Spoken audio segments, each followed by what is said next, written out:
Hello friends, हमेशा की तरह आप सभी को मेरी तरफ से जय श्री कृष्ण, राधे राधे राधे राधे टू एवरीवन। तो कैसे हैं आप सभी लोग? मैं रमन कसम आप सभी का आपके अपने चैनल आर क्लासेस पर तहे दिल से स्वागत करता हूं।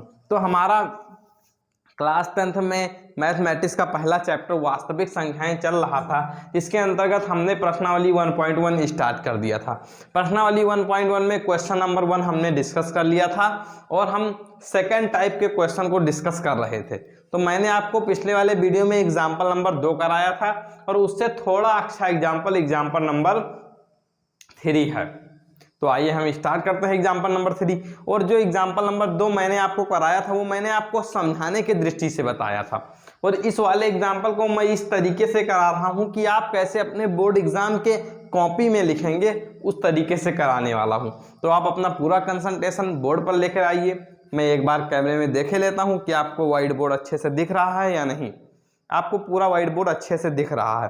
तो हम स्टार्ट करते हैं बिना टाइम वेस्ट किए। हमारे क्वेश्चन में दिया हुआ है कि दर्शाइए कि एक धनात्मक विषम पूर्णांक, किसकी बात चल रही है? धनात्मक विषम पूर्णांक 4q + 1 या 4q + 3 के रूप का होता है, जहां पर q हमारा एक पूर्णांक है। हम स्टार्ट करते हैं। सबसे पहले आपको इस तरीके से लिख देना है कि इसको आपको यूक्लिड विभाजन प्रमेय की मदद से ही करना है। तो आपको ऐसे लिख देना है कि यूक्लिड विभाजन प्रमेय से हम यह कह सकते हैं कि दो धनात्मक पूर्णांक, कैसे पूर्णांक? धनात्मक पूर्णांक a और b दिए रहने पर अद्वितीय पूर्ण संख्याएं q और r इस प्रकार विद्यमान हैं कि a बराबर होगा bq + r के, और r की वैल्यू हमारी जो होगी वो 0 से लेकर b के बीच में होगी। अब मैंने आपको बताया था कि आप सबसे पहले क्वेश्चन पढ़कर ये देख लेंगे कि b का मान क्या है। तो इस वाले क्वेश्चन में हमको b का मान क्या दिख रहा है? 4q + 1 bq + r, 4q + 3 bq + r। तो b का मान हमको 3 दिख रहा है, तो हम b बराबर 3 लेते हैं।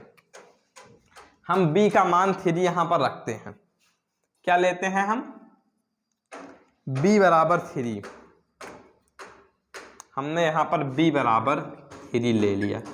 अब हम b का मान जब 3 रखेंगे तो a बराबर हमारा 3 नहीं 4, कितना हमारा है b का मान? 4।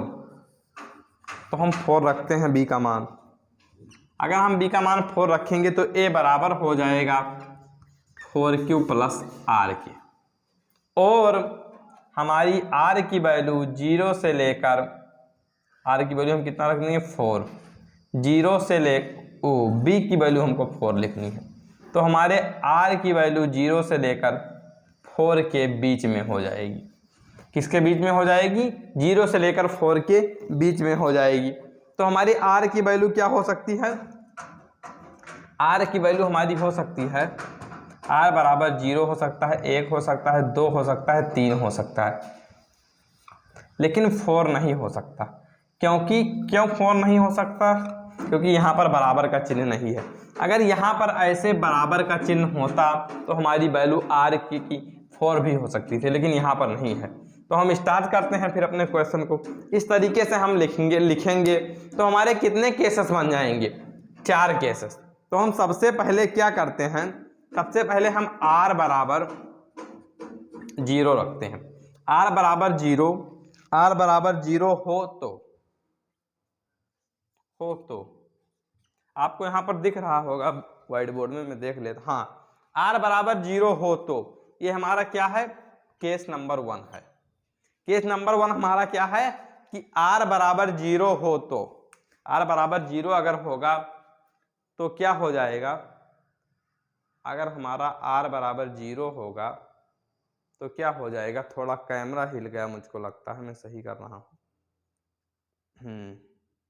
r बराबर अगर 0 होगा तो हमारा हो जाएगा a बराबर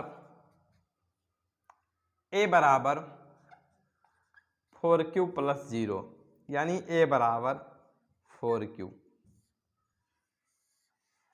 अब 4q में 2 का भाग जा रहा है, इसमें 2 का भाग जा रहा। पहले हम और केसेस बना लेते हैं। हमारा केस 2, केस 2 क्या हो जाएगा,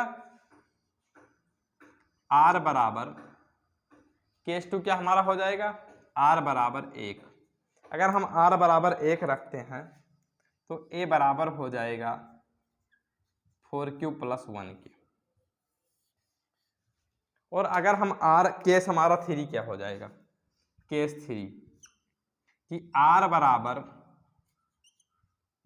हो तो, इस तरीके से आप सिस्टमैटिक लिखेंगे केस बाय केस। आर बराबर 2 हो तो, आर बराबर अगर 2 हो तो हमारा ए बराबर हो जाएगा 4q + 2 के। और अगर हमारा आर बराबर 3 हो तो केस नंबर 4 हो जाएगा कि आर बराबर 3 हो तो, अगर आर बराबर हमारा 3 हो तो ए बराबर हो जाएगा हमारा 4q + 3 के। अब मैं कैमरे को थोड़ा नीचे कर रहा हूं और आपको समझाने का प्रयास कर रहा हूं। आई होप कि आपको यहां तक बहुत अच्छे से समझ में आ गया होगा। चलिए, अब अगर हम इसमें 2 का भाग लगाएंगे, अगर हम इसमें 2 का भाग लगाते हैं तो a बराबर 4q/2, 2 का 2 एकम 2, 2 दूनी 4, 2 का भाग पूरा जा रहा है। तो हम क्या लिखेंगे कि a बराबर 4q 2 से भाज्य है, अतः यह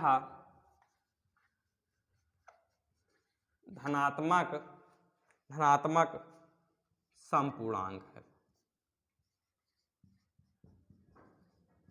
r बराबर 4q 2 से भाज्य है, अतः यह धनात्मक समपूर्णांक है।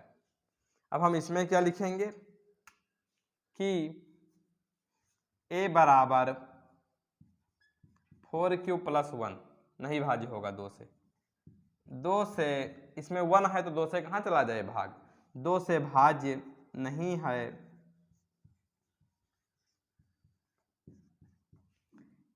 नहीं है, अतः यह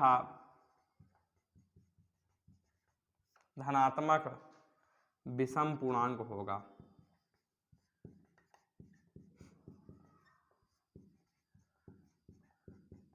धनात्मक विषम पूर्णांक होगा। अब हम आ जाते हैं इस वाले में। इस वाले में अगर हम a बराबर 4q में 2 को कॉमन ले लेते हैं तो क्या हो जाएगा, 2q + 1, और 2 का हम भाग लगाएंगे तो 2 पूरा भाग 2 से 2 कट जाएगा, 2 का भाग चला जाएगा। तो हम क्या लिखेंगे कि a बराबर 4q + 2 2 से भाज्य है,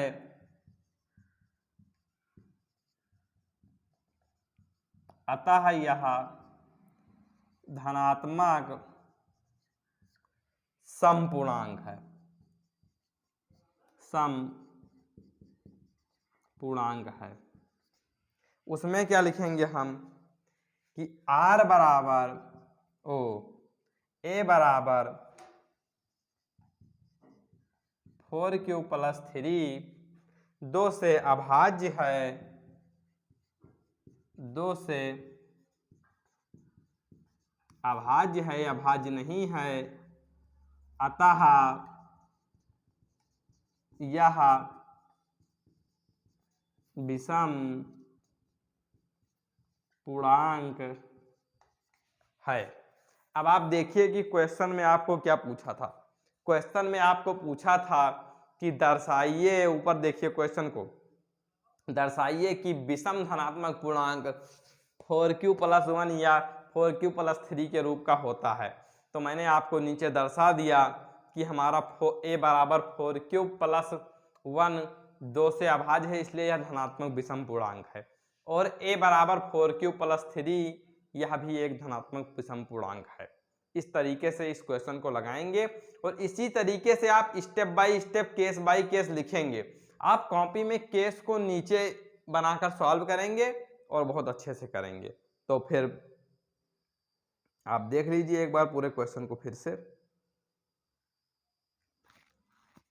आई होप कि आपको यह क्वेश्चन बहुत अच्छे तरीके से समझ में आ गया होगा।